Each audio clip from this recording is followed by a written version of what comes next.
Critics are calling on the Trudeau government to extend the eligibility of newly announced relief checks for working Canadians. In its latest measure to tackle high inflation and soaring interest rates, the Trudeau government announced rebates worth $250 would be coming in the spring for every Canadian who worked in 2023 and had an income of $150,000 or less. What many people may not realize is that the Canadians that need it the most are not eligible.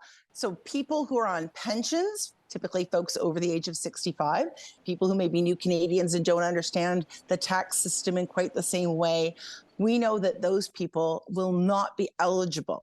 We also know that folks who have disabilities may not be eligible, and often students who may really need this as well will not be eligible. Those checks, dubbed the Working Canadians Rebate, are expected to be delivered in early 2025. A spokesperson for the Finance Minister's office clarified some details in an email to CityNews that reads, in part, in order to qualify, you need to have made less than $150,000 in net income in 2023 and meet one of the three following criteria: received EI benefits, paid EI premiums, or made CPP contributions. But many people are upset, saying these restrictions mean many vulnerable populations are overlooked. Well, for people on disability, like they promise you get something, you never get it. Now they're giving something else again, and disability won't get it again.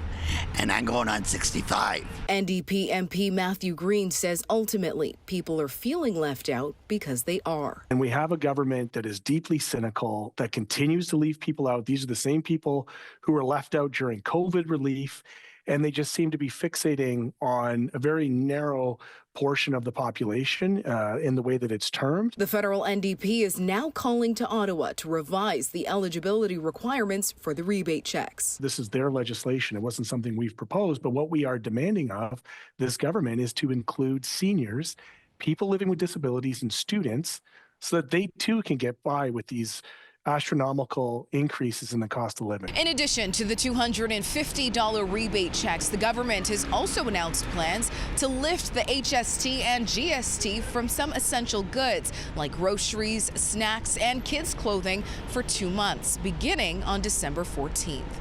Rhianne Campbell, City News.